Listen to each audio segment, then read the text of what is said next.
우리 송구영신 예배에 참석하신 분들은 기억하시겠습니다. 새해에 받을 복은 어떤 복이라고요? 영혼이 잘 되고 범사가 잘 되고 강건한 거다, 이렇게 말씀을 했습니다. 그렇죠? 오늘 성도들의 삶이 이 세상, 두 세상을 사는 사람들이라고 말씀을 나눴는데, 바로 이 세상과 또 하나님의 나라를 같이 살아가는 사람들이다. 이 세상을 살아가는 삶의 목표가 있는 것처럼 저 하나님의 나라를 향하여 달려갈 때도 우리에게 분명한 목표가 있어서 우리는 삶의 목표를 찾는 일에 소홀히 하면 안 되겠다. 그래서 금년도 표를 삶의 목표를 찾아 성취하자라고 말씀을 정했습니다. 사람마다 저마다 인생의 목표가 있고요. 자신이 세운 인생의 목표를 이루기 위해서 노력하며 살아갑니다. 마치 마라톤 선수의 경주와 같이 그 목표 지점을 향하여서 달려가는 것이 바로 우리들이다, 신앙생활이다, 이렇게 말할 수가 있습니다. 전에도 한번 우리 유초등부가 같이 말씀을 나눈 그 요절 하나 가르쳐 드렸는데, 빌립보서 3장 14절이었어요. 표대를 향하여 그리스도 예수 안에서 하나님이 위해서 부르신 부름의 상을 위하여 달려가노라 라는 것입니다. 온 성도들이 2020년에도 이렇게 목표를 향하여 달려가게 되기를 주님의 이름으로 축원합니다. 자, 왜 이런 표를 정해게 주셨을까? 왜 이런 평호를 목사님에게 주셨을까? 그리고 왜 우리에게 주셨으며 오늘 첫째 주일 설교 제목을 왜 이렇게 잡게 하셨을까? 요즘 사람들이 목표를 잃어버리고 사는 사람들이 많다는 거예요. 삶의 목적이 뭔지 잃어버리고 살아가는 거예요. 학생들이 학생의 신분을 잃어버리고 살아가고, 정치하는 사람들이 정치하는 목적을 잃어버리고 살아가고, 선생님들이 선생님의 역할을 잃어버리고 살아가고, 가정 속에서 아버지가 아버지의 목표를 잊어버리고 살아가고, 어머니가 어머니의 목표를 잃어버리고 살아간다는 거예요. 그러면 어떻게 될까요? 정말 곤란한 사회가 되겠죠. 사람들은 목표를 잃어버리면 힘을 잃어버리고 나가면 방황하게 되는 거죠. 그렇죠? 러시아에 우리말로 말하면 송베드로시에 아카키에비치라고 하는 사람이 살고 있었습니다. 러시아는 굉장히 추운 나라죠. 춥기 때문에 그 추위를 이기려고 독한 술을 마신다라고 이야기들을 합니다. 제가 중국에서 사역할 때도 동북지방의 상지라고 하는 지역에 들어가면서 교회를 건축하게 됐는데, 거기는 그냥 건물을 지으면 교회 벽이 한 50cm 돼요. 왜? 겨울이 추우니까. 창문도 이중으로 해서 아주 두텁게 만들어야 겨울을 날 수 있다는 거예요. 그리고 그 예배당 바닥에다가 지하실을 짓는 줄 알았더니 지하실이 아니라 구두를 놓더라고요. 근데 구들이 얼만큼 구두를 또랑이 되는가 하면 키로 한 키예요. 최소한도 150cm 돼가지고 그 밑으로다가 이렇게 넓은 터널을 만들어요. 그 터널에다가 가을에 이제 그 왕겨를 갖다 채워요. 지금 때쯤 되면 아마 그 일들을 했을 거예요. 왕겨를 가득 채워요. 그리고 저 입구에다가 불을 붙여놓으면 이게 한 달, 두 달을 그 불이 붙어서 훈훈하게 예배를 드리는 거죠. 그리고 나면 이제 다시 그 통로로 들어가서 재를 다 끌어내고 다시 채우고 불을 붙이고 이렇게 해서 한 6달 되어지는 겨울을 살아가는 그 모습들을 봤어요. 러시아는 이거보다 더 춥다 그러니까 그들은 얼마나 힘들겠어요. 이 아가키에비치라고 하는 사람은요, 그냥 관청에서 그 서류를 정리하고 필사하는 이런 아주 간단한 9급의 문관이었는데, 얼마나 사람이 순진하고 단순한지 그는 사람들이 조롱하는 것도 아랑곳하지 아니하고 멸시하는 것도 아랑곳하지 아니하고 그는 자기 일에만 몰두하는 이런 아주 단순 노동자였습니다. 추위에 견디기 위해서 그의 소원이 외투를 한 벌 장만하는 거예요. 어느 날 백화점에 가서 외투를 사려고 했더니 이게 너무 비싼 거예요. 그의 생활비 가지고는 살 수가 없는 거예요. 그래서 그는 그 외투를 사는 것을 삶의 목표로 삼고 살아갑니다. 이 목표를 달성하기 위해서 열심히 일하고 저축하고 드디어 옷값이 되어졌을 때에 그는 꿈에도 소원인 외투를 사려고 백화점에 들어갑니다. 그 외투를 입고 이제 다른 사람들처럼 사교장에 들어가서 그 사람들 앞에서 자기 외투를 자랑하고 싶었습니다. 외투를 산 그날이 그의 성공한 날이었다고 생각했고 인생의 목표를 이룬 날이라고 생각을 했습니다. 그런데 안타까운 것은 외투를 가지고 돌아오다가 그는 강도를 만나서 이 외투를 빼앗기고 말았습니다. 경찰에 신고하고 도움을 요청했지만 결국은 찾지를 못하자 이 사람 시름시름 알아눕기 시작한 거예요. 결국은 그로 말미암아 죽었습니다. 고골리라고 하는 사람이 쓴 외투라고 하는 단편 소설의 줄거리인데요. 이 작가는 무엇을 이야기하고 싶었는가 하면요, 이 사람의 인생의 가치가 외투 한 벌에 지나지 않았는가라는 질문을 하고 있는 거예요. 이걸 우리 신앙생활에 그대로 가지고 와봤어요. 여러분, 나의 신앙생활의 목표는 무엇입니까? 지금까지 신앙생활을 해오신 그 결과가 무엇입니까? 여러분의 삶을 바쳐서 신앙생활하는 그 참 가치를 어디에 두고 살아갑니까? 라는 질문을 하고 있는 거예요. 사람들이 신앙생활의 이 목표도 제대로 설정하지 못하고 살아가는 사람들이 많더라는 거예요. 2011년 9월 달에 경기도 고양에 있는 거룩한 빛 광성교회, 유명하죠? 우리 장성진 목사님. 교회가 성장하면 성장할수록 교회를 분립해서 교회를 24교회나 분립한 교회예요. 자기 교인들은 그렇게 많지 않아요. 그런데 그 교회가 그 GH 코리아라고 하는 그 여론조사 기관을 부탁을 해가지고 자기 교인들에게 설문조사를 했어요. 자, 그 결과에 따르면 자기 교인들은 무엇을 위하여 신앙생활을 하는가, 교회가 뭘 해줬으면 좋을까라고 하는 질문에 대해서 첫 번째로 66.3%가 꼽아본 것이 신앙생활의 성숙이었어요. 성도의 신앙 성숙을 신앙생활의 목표로 삼았고 교회가 최우선적으로 추구해야 될 거라고 꼽았어요. 그 다음으로 16.8%가 교회 체제 정비, 9.5%가 사회봉사와 활동이라고 이야기를 했죠. 교회 부흥을 이제 요구하는 것도 4%나 되었습니다만은 많은 사람들이 이 교회를 굉장히 건강한 교회라고 평가를 합니다. 왜 그렇다고요? 그 성도들이, 그죠? 그들이 교회가 목표로 삼고 있는 것이 바로 신앙의 성숙이었기 때문이라는 거예요. 전 여기서 또 하나 질문을 하고 싶죠. 여러분, 신앙의 성숙이라는 것이 무엇일까? 그죠? 신앙의 성숙이라는 것이 무엇일까? 여러분, 성숙하기 원합니다. 근데 그 성숙의 목표가 무엇일까? 많은 사람들이 그리스도의 장성한 분량이라고 말합니다. 예수 닮는 것이라고 말합니다. 근데 예수 닮는 것이 무엇이냐고 물어본다면 어떻게 대답하겠습니까? 저는 지난 한 해토록 계속해서 반복한 대답이 있습니다.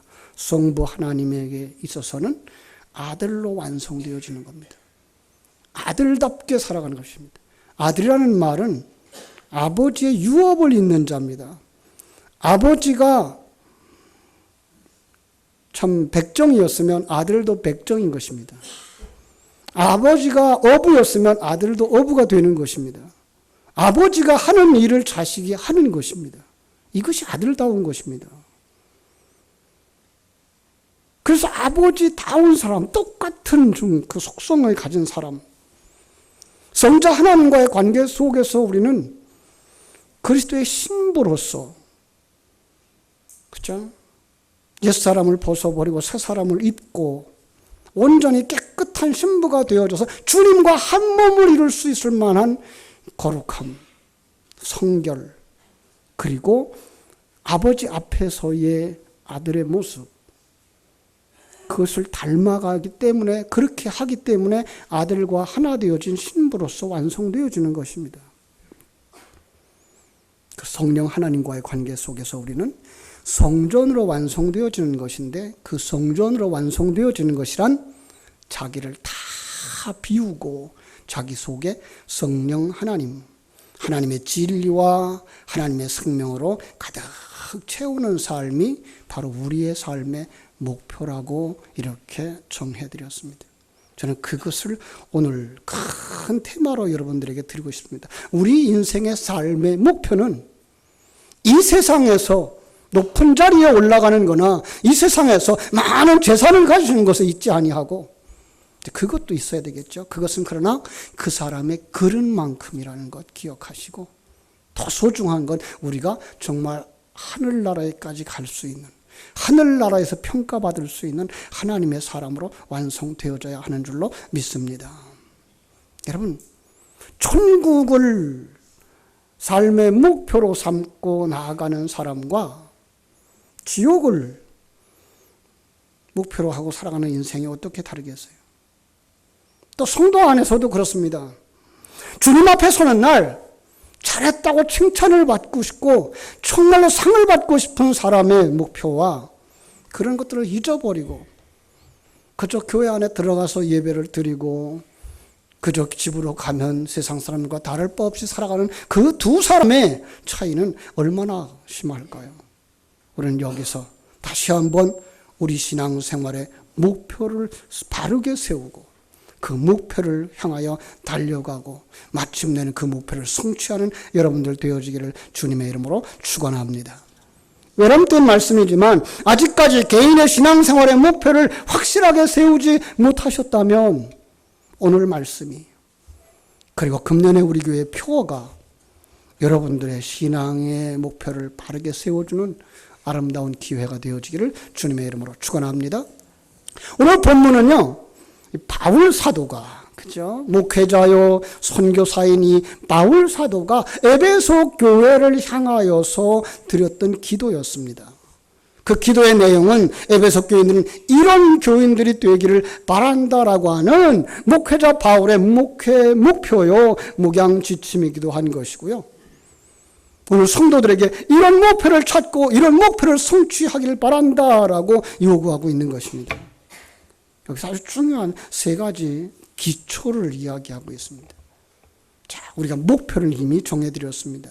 우리 이 세상에서만 성공하는 자로 삶이 아니라 하나님 나라에서 인정받을 수 있는 아들, 그리스도와 함께 살아가는 신부, 그리고 성령의 충만한 성전으로 완성되어져 가는 것이 우리의 목표라고 하는 사실을 분명하게 할 때 우리는 그 목표를 이루기 위해서 무엇을 해야 되는가가 있어야 그 비전이 바른 비전이 되어지고 그 목표가 성취되어지는 줄로 믿습니다. 자, 16절 보시겠습니다. 그의 영광의 풍성함을 따라 그의 성령으로 말미암아 너희 속사람을 능력으로 강건하게 하시오며, 예? 속사람이 강건해야 한다 말씀하고 있습니다. 그죠? 하나님이 기뻐하는 성도는 건강한 성도라는 거예요. 여러분, 새해는 정말 건강 좀 챙기는 한 해가 되었으면 좋겠습니다. 요즘 사람들의 약점이 뭐예요? 약하다는 거죠. 그죠? 허약하다는 거예요. 우리 학생들도, 우리 청년들도, 우리 모든 선생님들도, 그리고 모든 성도들도 다 건강하게 되기를 주님의 이름으로 축원합니다. 학교 다니는 선생님이 이야기합니다. 요즘 학생들요, 체력이 얼마나 고갈되어졌는지 수업 시간에 중간도 안 돼서 그냥 책상 머리에 머리를 쳐박고 있는 애들이 절반 이상 된다는 거예요. 그런데 가끔 우리 예배당에도 그런 경우를 봐요. 그죠? 준비 찬양할 때 힘차게 찬양합니다. 그리고 찬송 참 잘합니다. 그런데 설교 시작한 지 10분도 안 돼서 꾸벅꾸벅 하는 사람들도 있습니다. 금년엔 그런 분 한 분도 없기를 간절히 소원합니다. 책임은 목사에게 있다 그러죠. 목사에게 있으니까 제가 좀 잘 준비를 하겠습니다. 정말로 우리는 육체적인 건강도 중요하지만 더 중요한 건 뭘까요? 영혼의 건강, 그죠? 영혼의 건강이 그의 삶을 건강하게 만들기 때문에 그렇습니다. 영혼의 건강이 그의 말을 그의 행동을 정하기 때문에 그렇습니다. 그래서 이 속사람이 강건해야 되는데 이걸 요한3서 1장 2절에서는 뭐라 그랬어요? 영혼이 잘 되는 것 이렇게 말씀했습니다. 그런데 이 영혼이 잘 되기 위해서 우리는 어떻게 해야 될까요? 수도 생활이라도 해야 될까요? 우리가 노력할 수 있는 것입니까? 오늘 성경은 그렇게 말씀하고 있어요. 성령으로 말미암아 너의 속사람을 능력으로 강건하게 하라. 예, 성령으로 말미암는다는 거예요. 성령께서 우리의 속사람을 강건하게 한다는 거예요. 그런데 그럼 우리가 할 일은 뭘까요? 속사람을 어떻게 해야 돼요? 하나님께서 만드실 수 있도록 허락해야 되어지고 하나님이 오시는 길을 열어주는 거죠. 그걸 뭐라 그래요? 진리의 되새김질이라고 이렇게 말하는 거죠. 그리고 그 말씀에 순종하는 삶이죠.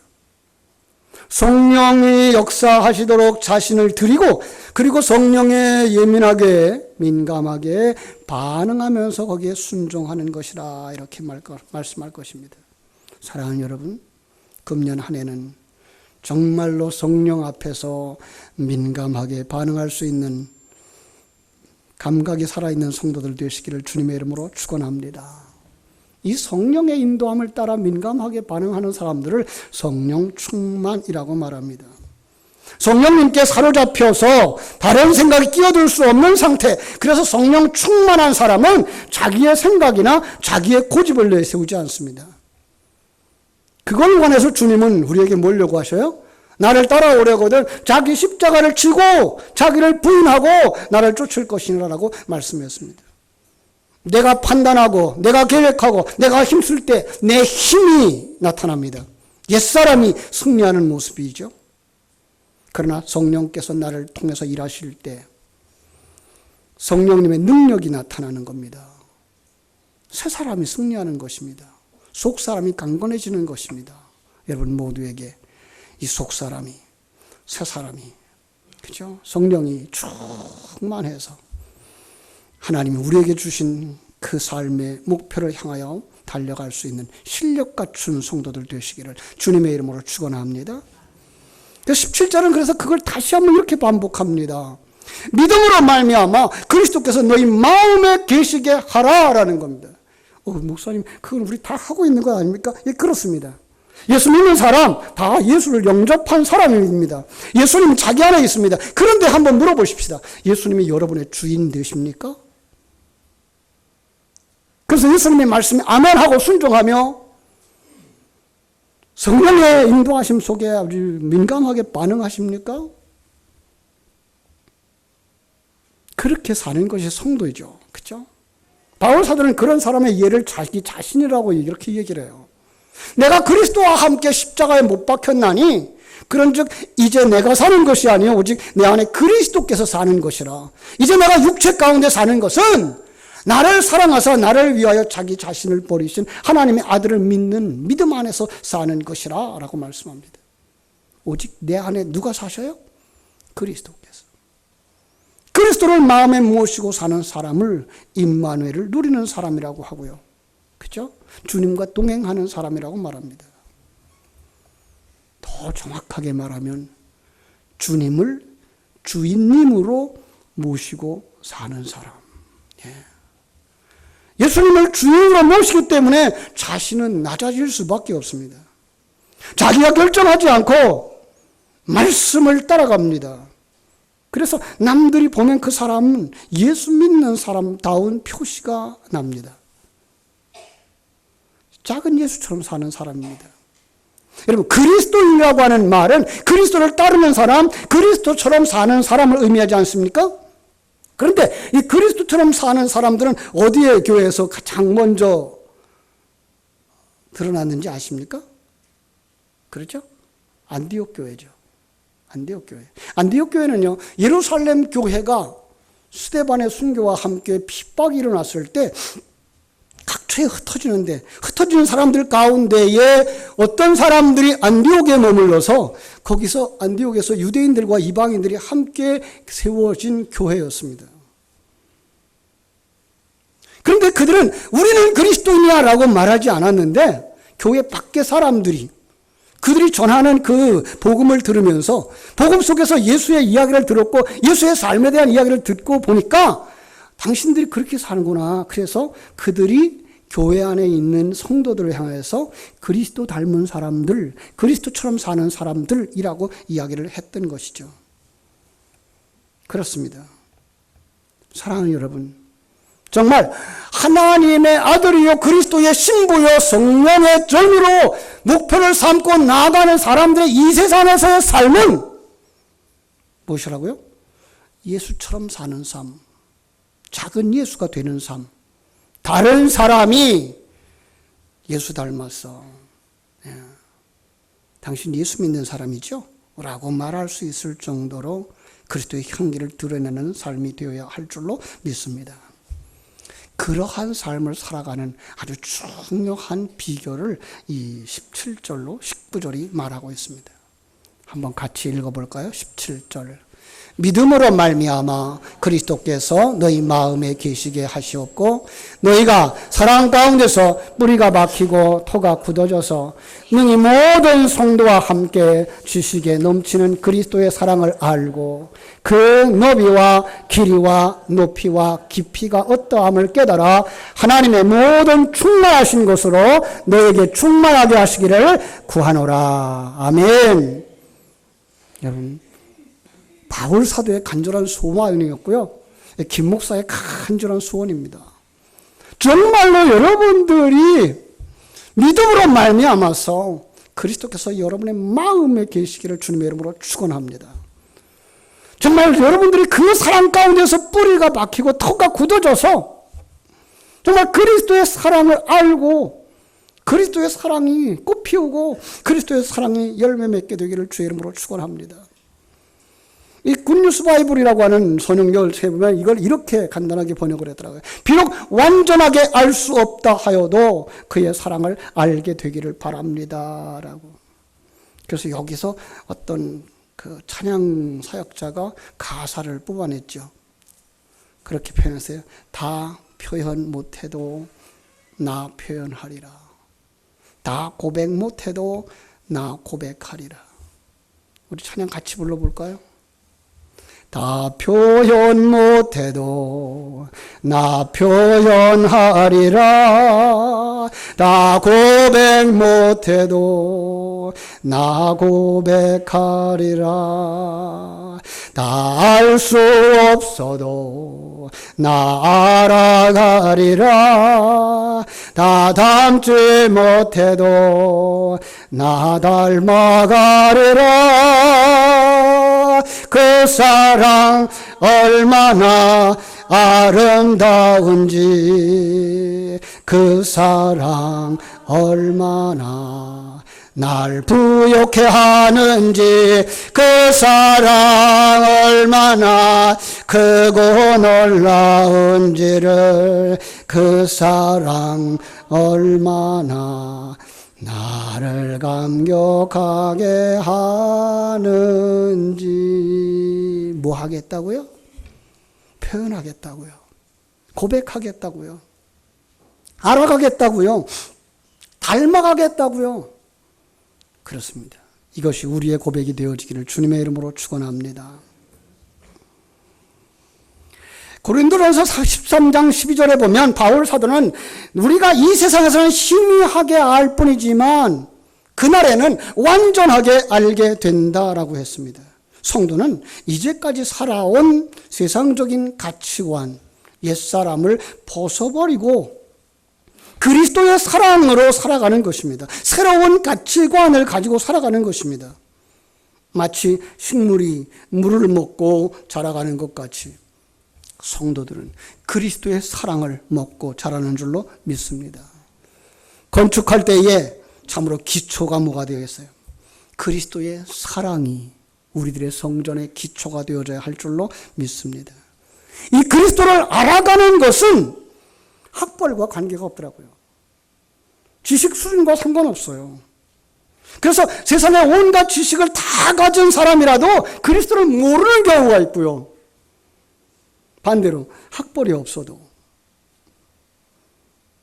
예수를 알고 예수님을 사랑하는 사람들이 있더라고요. 그러면 세상에 지식이 많은 사람들에게 자랑스럽고 그들에게 존경받을 수는 있을지 모르지만 그들은 천국 가는 사람들이 아닙니다.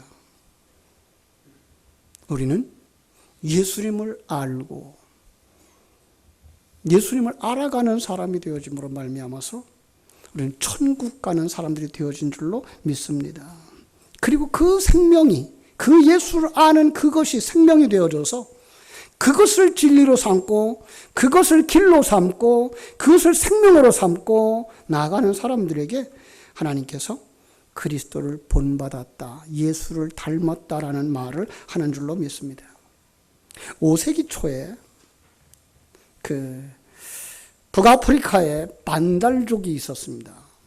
로마 남부 도시 롤라라고 하는 마을을 이 반달족이 공격을 해가지고 마을 주민들을 포로로 잡아갔어요. 그런데 그 지역에 아주 예수 잘 믿는 주교가 있었어요.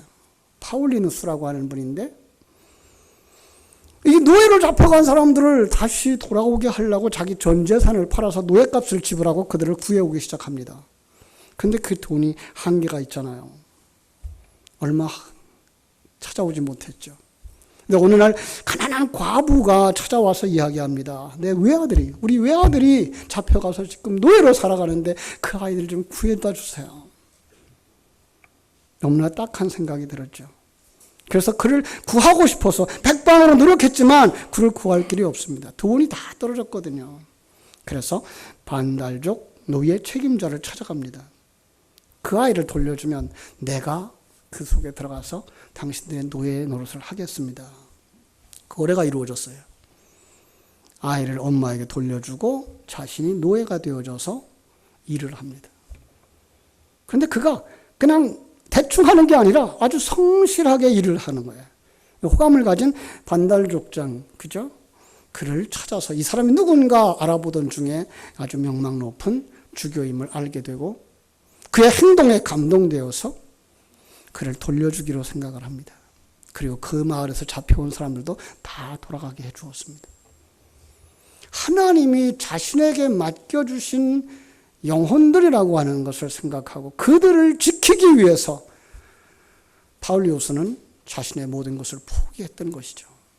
작은 예수의 모습 아닐까요? 그렇습니다. 오늘 우리는 이 땅에 살아가면서 정말 작은 예수의 모습으로 살았으면 좋겠습니다. 이런 사람들에게 어떤 결과가 주어집니까? 오늘 19절은 이렇게 말합니다. 하나님의 모든 충만하신 것으로 너희에게 충만하게 하시기를 구하노라. 하나님의 모든 충만하신 것으로 충만하게 된다고 말씀하고 있습니다. 예.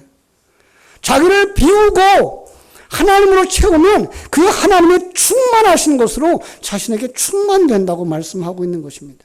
성령의 능력으로 강건해지며 성령의 능력으로 그리스도를 모시게 되고 그리고 그리스도의 사랑을 아는 것을 바탕으로 해서 그의 삶의 풍성한 열매들이 나타나게 되는 줄로 믿습니다.